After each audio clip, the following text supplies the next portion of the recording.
ഈ ഇലയ്ക്ക് നിങ്ങളുടെ നാട്ടിൽ എന്താണ് പറയുന്നത്? ഇത് തോരൻ വയ്ക്കാൻ നല്ലതായി. ഇതിൻ്റെ തോരൻ എന്ന് വയ്ക്കാൻ പോവുകയാണ്.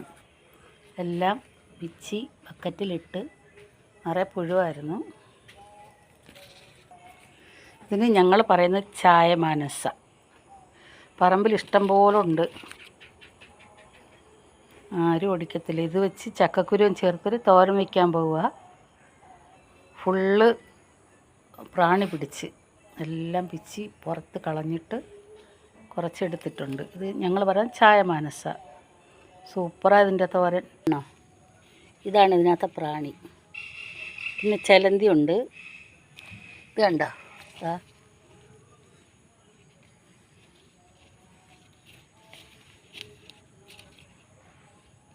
എന്താ ചത്ത് അത് നിറയെ വെള്ളമായിട്ട്.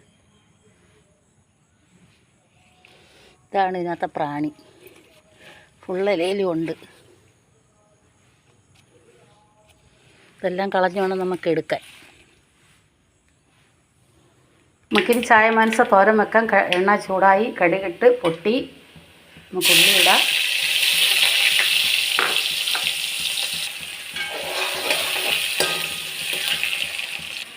നമുക്ക് ആവശ്യത്തിനുള്ള ഉപ്പ് ഉള്ളിൽ തന്നെ ഇട്ട് കൊടുക്കാം. അപ്പോൾ ഇലയിൽ എല്ലാ സ്ഥലത്തും പിടിക്കും.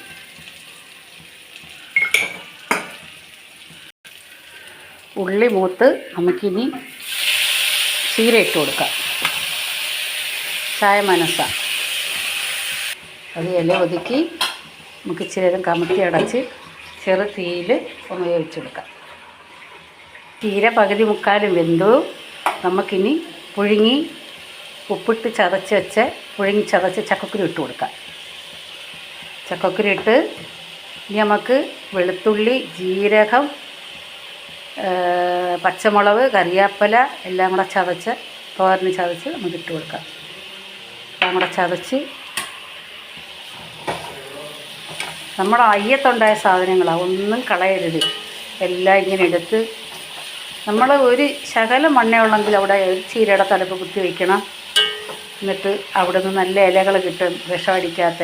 നമുക്ക് നല്ല തോരനൊക്കെ വെച്ച് കഴിക്കാം, കഞ്ഞിക്കും ചപ്പാത്തിക്കും എല്ലാത്തിനും.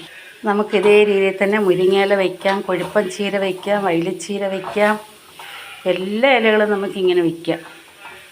നമുക്ക് ജീരകം ഇഷ്ടമില്ലെങ്കിൽ ജീരകം അരയ്ക്കണ്ട. ജീരകം ഇല്ലാതെ ബാക്കിയെല്ലാം ചേർത്ത് അരച്ച് എന്തൊരു ടേസ്റ്റാണെന്നറിയാം. ചക്കക്കുരു ഒന്നും കളയരുത്. ഒരു ചീരത്തലപ്പുണ്ടെങ്കിലും കളയരുത്. ആ ചക്കക്കുരുവിൻ്റെ കൂടെ തോരൻ വയ്ക്കണം കേട്ടോ. കഞ്ഞിക്കും ചപ്പാത്തിക്കും ഊണിനും എല്ലാം സൂപ്പറാണ്. ഇങ്ങനെ ചായമാനസ തോരൻ റെഡി. ഒരു 10-15 പേർക്ക് തിന്നാനുള്ളതുണ്ട്.